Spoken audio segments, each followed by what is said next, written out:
simulan? At ano kasalukuyan? Praise the Lord.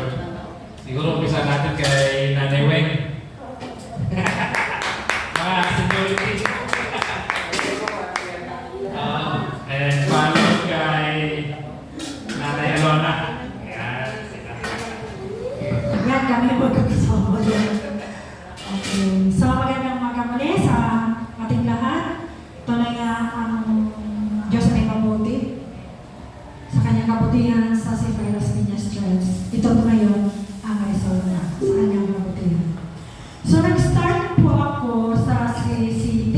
CCT ba o Sifay na? Sifay? Kailan ba nagsimula ang Diyos sa buhay? Okay. So, nagsimula ang Diyos sa buhay ko. Ano pa? Teenager pa ako. O, yan. So, doon sa probinsya, yan mo naman nila umuwi ako. Then sila ay na doon, naging Baptist. So, nag-attend ako, nagpabinya kay Pastor, ako rin pa yun. Pagkatapos noon, di naging ako yung Christian. Pero sabi nga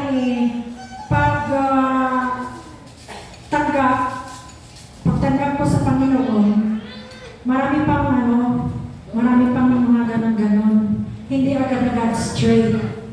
So, bumalik ako ng Maynila, doon, nagtrabaho ako. Pero, nandun pa yung 50-50. Yung pagiging Kristiyano ko doon sa probinsya, 50-50 dito. Pero, kapag ikaw pala ay nakatanggap na sa Panginoon, maghahanap ka ng church. So, nakahanap po ako ng church doon sa ate ko. Noong nag-attend din ako doon, then nakapunta ako ng Las Piñas. Then, nag-transfer ako dito na sa Las Piñas, diyan sa Baptist. Hanggang sa nakapag-asawa, pero hindi pa rin totally 100% ang pagkakristyano ko. Kasi, kahit kami mag-asawa na, nagkaanak, nandun pa rin yung pag-alaga sa anak ko na nandun yung pinapalo mo pa or something, pero hindi pa makikita sa buhay ko. Dahil pag simpa doon, simpa uwi. Tapos may pagkakataon pa na yung sakyanan ko, nag-majong. Ayun. Kaya dito sa ilang bahay, nag-jog. Nilipat doon pa sa bahay namin. Ayun. May anak ako, yung si Bunso. Wala, nagkakapagod. Tinatawag ko ng nanay ko, uwi na! Yung anak mo, gutom na! Kapatid-pwede ka na. Ganyan-ganyan sa majong. Hanggang sa sabi ko na, mamaya makita ako ng mga church ko dito. Na nandito na sa bahay yung majong. Ay, hindi pwede. Alis. Hanggang sa, ko ngayon, na nag-iinip ako. Sabi ko, sana nag-pong na lang ako. Ay, nag-pong ba yun? Yung nagtudas. Piso-piso lang. Sabi ko, sana nagtudas na ako. Pero, sabi nga conviction ng Lord, kapag ka na sa Panginoon na, kapag mayroon ng hiyak, mayroon kang, hindi ito pwede.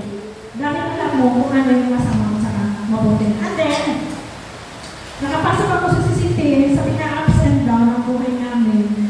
Nung nagkaroon ng crisis, dahil nakapasok ako sa CCT doon, ang pagbahay namin. So, hindi ko yung nakita. Nagkano sa akin yung bilang course, tapos uutang sila. Sabi ko, kano ba yung start? 5,000. So, ko yung liit, ang dami ko na, mga lending, bakit makalalaki na.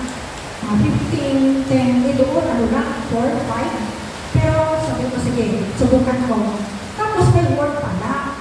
So, yung nakagawa sa akin si Kuya Noah, ang doon, start. So, madaling sabi, nakapasok ako doon, and my word, sabi nga sino yung willing, sino available, at madaling turuan, kasi ako meron nakurot salita ng Diyos, so madaling na lang. So, doon po na-avail ko yung mga trainings ng CCT, mga seminars, AGR, so doon po, at dahil doon po ako sa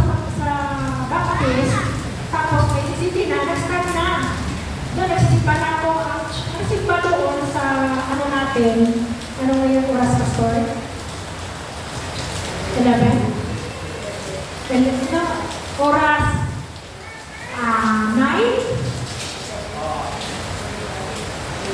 7 to 8? Ay, hindi. Bago yun, may house of prayer pa sa bahay. Bago yung charts, no, house of prayer mo na, tapos diretso doon. Pero may charts pa doon. Sabi ko, conflict.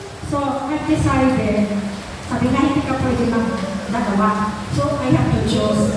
So, doon po, doon ako sa CCT na 2011. And then, pumupunta sa akin si Pastor Dave, patay na siya. Bakit sis, hindi ka na nag-church? Sabi ko pa, dito na po ako sa CCT. Kasi, ano na din, Panginoon din naman. Ang Panginoon din naman oo, sige, sabi ko ganyan. Pero sabi niya, kung gusto mo, magano dito. Sige po pa, pero I decided na po na dito na kasi hindi pwede. Ayun.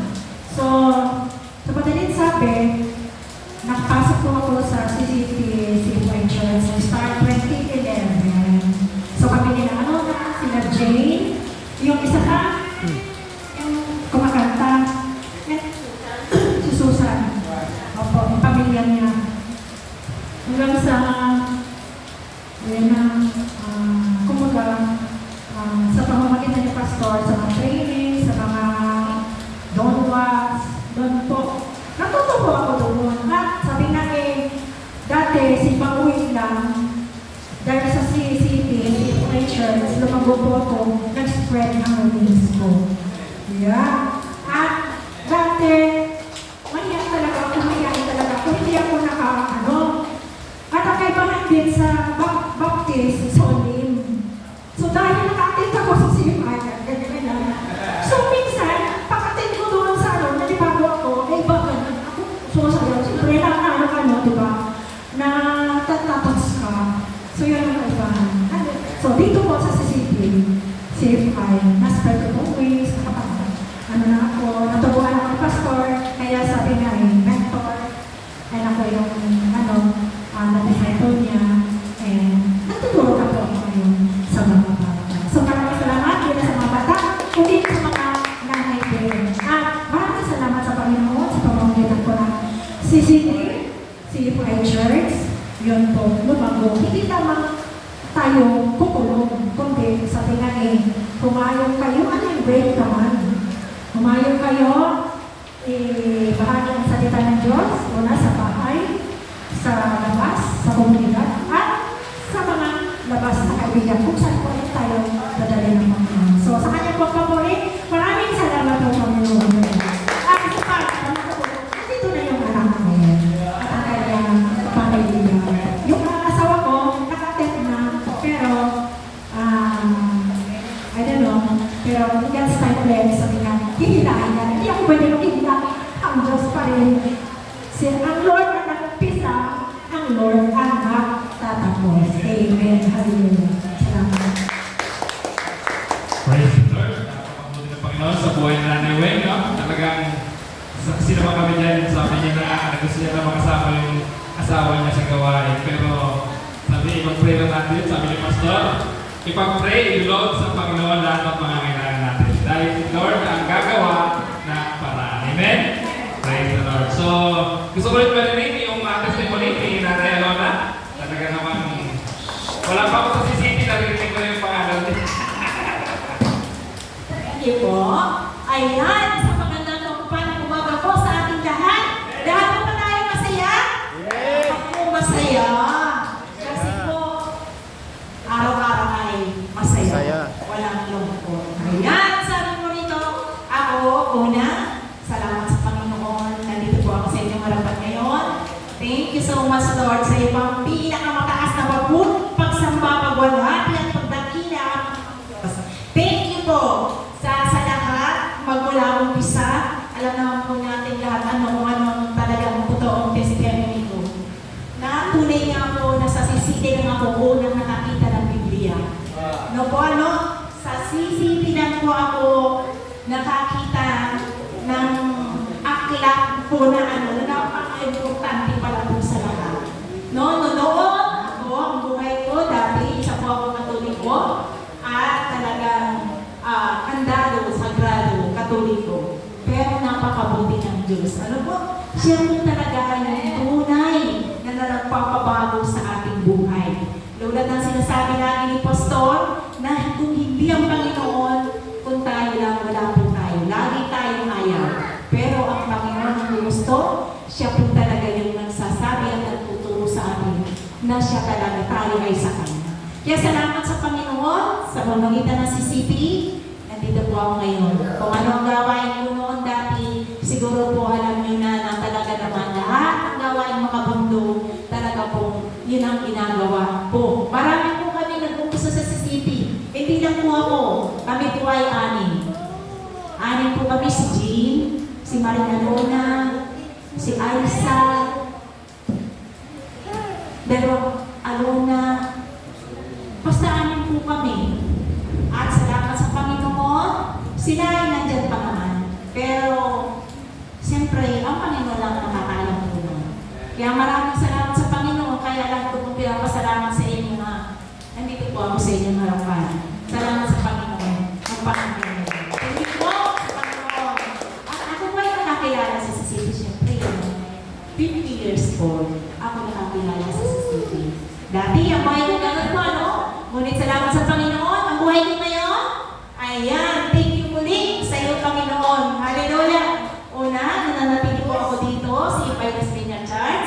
Salamat kay Pastor Argel Abainsa, kay Pastor Lupanga, at salamat po sa lahat ng nagmonitor na bawat katabi ko ay dito makakasama. Salamat kay Ate Bernie, na patuloy niya po puno na ginagawa yan, kung isa na ayaw mo, pero parati po siya sa amin noon.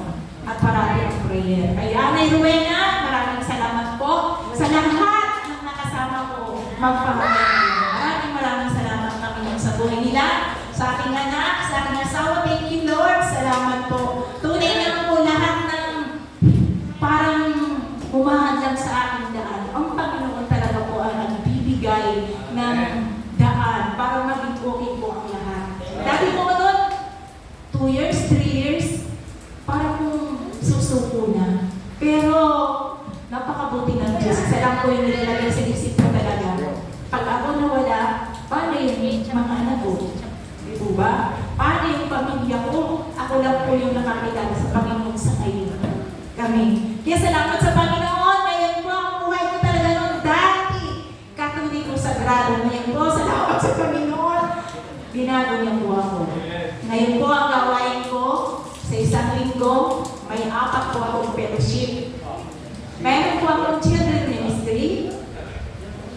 At meron po pa kami pinipray, every fellowship po talaga hindi po mawala yan. Salamat sa Panginoon. May sakit sa mga fellowship, may mga nanginina, may problema. Lagi po, lalo po ngayong maulan. Lagi silang nawawala ng pag-asa. Pero tayo po, gawain natin yun dahil sa atin po ay fellowship po natin sila. Salamat po na minsan may na-pray din po sa araw-araw bawat fellowship. Salamat sa Panginoon. At ngayon po, may children ministry pa rin po ako. Salamat sa Diyos sa kalakasan, sa protection, sa provision. Salamat po, Panginoon, sa wisdom na binibigay po ninyo sa aming lahat ng buong pamilya. Thank you, Lord. Tunay nga po, pag nasa iyo, Panginoon, lahat ay kayang-kaya. Ano po? Yung parang hindi natin kaya, pagkasama ng Panginoon, huwag na po tayo titigil. Kung ano mang problema, pagsubok sa buhay, go lang po. Philippians 4:6, talagang po naman, alam naman po natin yan, na pag tayo ng problema, sabihin sa Panginoon, sa pamamagitan ng pasasalamat, no? Panalangin may pasasalamat. And go. Patuloy po tayo. Patuloy po tayo. Hindi po tayo talaga sabihin tayo laging malakas. Kung minsan po talaga tayo ay nanghihina. Pero, nandiyan ang Panginoon Diyos namin na patuloy tayong bibigyan ng kalakasan. Ano po? Kaya kung may nanghihina, parang naayaw na, paray po tayo. Lagi po tayo at siya ang magpapalakas sa atin hanggang ngayon. Kaya yan, maraming salamat sa Panginoon. Sa lahat po ng 14 years sa CFI, thank you, Lord, sa iyong pinakamataas na papuri at pagsamba. Pagwalhati at pagkakilala ng Diyos. Salamat po. Salamat po. Pastor, thank you so much, Lord. Praise the Lord. Talagang nakaka-bless sa testimony ni Nanay Rona. Kasi nung ako wala pa sa St. Pius Piñas, naririnig ko na yan mga pangalan nila. Dahil nga daw may pastor, nagtatakbuhan ako pag nandiyan na si Pano. Praise the Lord. Ganun talaga ang buhay. Ako, pagamat anak na ako ng mananampalataya, pero dumadaan din ako sa kahinaan noon, di ba? Kumbaga, sabi pa nga sa mga tambay, susuka pero hindi susuko. Pero mga ano na yun, sa mga unbeliever na yun, pero pag tinawagan ng Panginoon, sa Panginoon, kasi siyempre kahit pa anak ng pastor, napapariwala natin, di ba? Pero sa turo ng Panginoon na ibabalik niya kung saan tayo. Amen? So, sabi ni Nanay Lola na sa fellowship pinanginginan, kasi kahit ako fellowship 50 pa ako ng Las Piñas, hindi kami sa fellowship. Parang nangihilan din ako sa gano'n, parang ayaw ko na. Parang wala akong pabayad mga ganun kasi sinagin, di ba? Pero gumagawa ang Panginoon ng paraan sa Lord, ipuhin niyo yung mga mali ng CCTV. Nabi-pressure kasi minsan, so doon tayo, pag hindi kang matatag sa panalangin, hindi ka gawa sa Panginoon. Talagang manghihina ka na lagi mong iisipin. Pag inisip mo sa inisip yung problema, diyan ka manghihina. So kailangan, pag nanghihina ka, magpuri sa Panginoon, makinig ng worship song, kasi lahat yan papalitan ng Panginoon ng kalakasan, kaligayahan, mawawala lahat ng mga inisip mo. Doon ka makakapag-focus na bibigyan ka ng Panginoon ng wisdom kung ano yung gagawin mo. Amen? So ngayon, tahimik na sila. Tahimik, wala na nang kolekta. Kasi answered prayer na. Amen? Praise the Lord. So, sino ba? Lalaki naman. Lalaki. Lord. Si Kuya Norms. Ha? Si Papa pala. Ito muna, yung ating bata-bata. Nakapalan ng buhay ni Kuya Noel? Good morning. Una-una sa lahat, nagpapasalamat ko sa Panginoon kung paano ako nakakilala sa Panginoon. Yun nga yung ano namin, yung team namin na kung paano kami nagkakilala, paano rin ako nakakilala sa Panginoon. Yung nag-duty ako sa Green Heights, halos pag nagsasahod, laging waldas, tapos punta sa kung ano mga kabalbala na pumupunta sa mga ganyan na mga beer house nahanap ko ng mga kasama kong guard tapos yung nakilala ko yung aming asawa si Bibi dito sa Green Heights. Sinira niya ako ng Lord of God kung paano yung na ganyan huwag mong gawin yung mga ganyan kasi hindi mabuti sa yung sarili. Tapos yun nga yung sinama niya akong last yung last na pagsipa ko sa dito sa CFI 2020. Tapos talagang nag-strip pa ako ng gagawin di ba umaga ko Sabado umaga gabi ko nag-strip ako para makasama ko magsimba sa kanya ng linggo dito sa CFI. Tapos yun nga yung na pinakilala ko kina pastor tsaka na pastor at tsaka yung mga members na tapos yun nga nung habang na parang nagdedibito pa na yung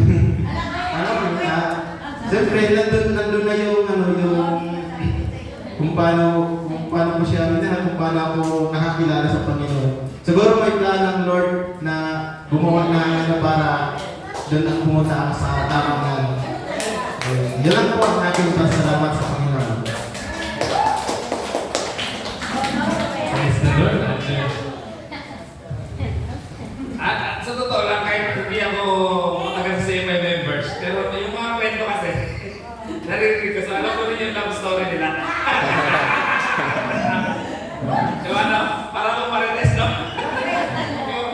Bago lang sa MI, pero tayo nalalaman. Kasi may connection. So alam ko rin yung love story nila, si Miguel sa Noel. Praise the Lord, no? Talagang yung babae pa yung nag-invite, no? Ganun ka-powerful talaga. Kaya minsan itong mga babae pag nagsalita, magpulang-laki. Parang kang nagagayuma. No? So, isipin mo na lang tayo, na pinadala si Ate Bing ng Panginoon sa buhay mo. Para buong pamilya magsama-sama tayo dito sa gawain ng Panginoon. Talaga naman. Minsan, pag ini-imagine ko si Ate Bing, talaga si Ate Bing, tahimik lang, pero that's it, sabi nila. Then, it's because of love. Nagalang sa Panginoon. Kasi pag tama ang pagmamahal mo, hindi ka mapapariwala. Kasi ang pagmamahal ng Panginoon sa atin, totoo. Tayo lang naman yung nagloloko eh. Tao lang. Pero ang Panginoon, tapat kailan pa man. Praise the Lord. So, sino ba po? Maya-maya, kakain tayo, nagugutom ako eh. Diba? Hindi naman halata eh. Praise the Lord. Kanina, ito, nagsilang, habang nagbibidyo ako kay Papa, parang lumabas sa FB ko yung 5 years yung nakalipas. Online pa yung service ni Papa doon sa taas. Pandemic yun, August 8 din. So, 5 years na siya na simula na hanggang ngayon. Nagkaroon lang siya, nag-appear lang siya sa Facebook ko para nag-remind na 2021 na. Basta 5 years, nag-remind siya. Nag-appear siya ulit na online service. So, sumama ako nung kay Papa. Siguro naka-record lang, no? Wala namang audience. Kami-kami lang. Na parang ano lang rin sa akin. Parang na-touch lang din ako. Kasi today, same day, pero magkaiba ng taon. Pero yung ano ni Papa, pag kilos niya dito pag kilos pa naman sa buhay ni Papa, yung puso niya sa Sierra Las Piñas, simula ron hanggang ngayon. Talagang kailangan consistent, di ba? So nakaka-touch din bilang anak, na-appreciate ko yung kasi sabi nga ng nanay ko eh, nung una, akala ko si Papa ganyan lang. Pero pagdating pala sa mga member ng CFI, talagang kagaya ng story ni Nanay Alona, na pag nandiyan na si Pastor. Pero parang bakit pag doon sa kabila, parang wala ko naririnig na gano'n. Na gano'ng kwento. Na pag nandiyan yung Pastor namin, parang hindi na sila napapakalay, di ba? Doon kasi parang, kung ikukumpara ko lang mas parang mas ano si Papa dito sa CFI, to be honest lang, mas effective, no? Mas effective si Papa. So, na-appreciate ko lahat ng ni Papa kasi sabi nga doon sa Pugat, parang sabi nga ng asawa ko, wala pastor appreciation month, ganyan, magiging masasabihin ni members. So, parang walang initiative. Yes. Kasi sino ba nakaka-appreciate sa pastor? Maliban sa ating Panginoon, di ba, members? So, mas masasabi ko talaga na kagaya lang din ng Panginoon, hindi siya epektibo sa lugar niya, pumahayo siya sa ibang lugar. So, doon ko na talaga na alam sa mga testimony nila na naging mentor nila si Papa. So, bilang anak, ano ko yun, parang privilege ko yun, kumbaga masaya, no? Dahil sa CFI Las Piñas, talagang pati pa rin natin, hindi sinusukuha ni Papa yan. Kasi yung puso nandun talaga. Kaya matatouch ka. So, grabe. Kaya kung nag-remind kanina, 5 years after nung nakita ko si Papa nag-online service, parang medyo naiyak din ako. Kasi since 2021, no? Sabagay, kahit sumasama lang kay Papa, kailan lang ba ako na-rebaptize? 2 years ago pa lang. So, from my 36 years dito sa mundo, 2 years pa lang ako nagkikita sa Panginoon. Hindi pala basihan, no? Kahit sabi natin anak ka, hindi yan ang basihan. Kailangan talaga pag tinawag ka ng Panginoon, kailangan sumunod ka. Kasi ilang beses ako lumalayo eh. Diba? Tutugtog, tapos pagkatapos ng church, matagay. Sabi ko, hindi ito ang gawain na gusto ng Panginoon para sa akin. Kaya maraming binago ang Panginoon, maraming dumating, maraming siyang inalis. Kasi ang gusto niya, kung ano yung kalooban niya na masusunod. So, dapat ganon din tayo mga kapatid. Amen? So, kung ano yung nasimulan, tuloy-tuloy lang gaya ng mensahe ng ating pastor ngayong araw nito. Meron pa ba? Testimony? Si Nanay Mercy ito. Praise the Lord. Ito si Nanay Mercy. Hindi ko pa ito kilala, pero narinig ko lang ng pangalan nito. Doon ko na talaga, masaya ako sa nung nakakita yung kapatid ko, siya yung nagbantay. Praise the Lord, talagang yung puso ko ay nakay. Para kapatid sa mama eh. Sa totoo lang, magandang tanali sa lahat. Sa totoo lang, minsan na kami pupunta kasi may patag kami. Bukas ang limig. Kaya sabi ko, limig bukas. Kasi, ayun nga, mula nung nawala yung lola niya, yung hindi nakakagawa ng nana kasi parang natumasa kasi na nandiyan yung nana niya nagkalaga sa mga anak. Nagtrabaho na sila mag-asawa. Napabayaan siya mga 2 months sa bahay bago na lang lumalagay nila sa district. Balik lang sa district. Ayun na. Kasi mag-iinig pa lang. Kaya sabi ko ganito siguro pa na. Pero yun na sabi nga, nandito lang naman siya. Importante yung anniversary ng CCT. Kasi dito rin kami nag-umpisa 2011. Kasi gano'n din nga, ma-church kami doon kay Pastor Dilos Reyes, pero parang hindi ako komportable kasi isa kung saan sa amin sila nag-church eh. Kasi dati ano siya noon, parang may nagsusustento. Tapos nung nagsarili, parang nung nakayo na ng member sa CCT, nagsarili. Ayaw na kaya minsan wala nang pagpupa, minsan lipat-lipat na ng church. Dati yan ang volunteer ng CCT dati. Pastor Dilos Reyes. Ngayon may sarili dito sa ano sila ngayon. Dati dyan sa likod ng Pure Gold. Ngayon nandito sila natin sa church ng Negro. Yung, sila yung nakikita. Para pinampulo sila. May oras din sila. May oras din yung mga kawin na nakaano rin ako. Kaya yun. Pasalamat din ako dito sa CCT kasi nag-umpisa rin ako sa Lasayan na sa Lumebutangan. Tapos sinumatin ako, parang naano rin yung feeling ko na parang kahit maliit yung anak ko nun. Ano na kayo 4th year college kayo si Manilay. Dala-dala ko nun.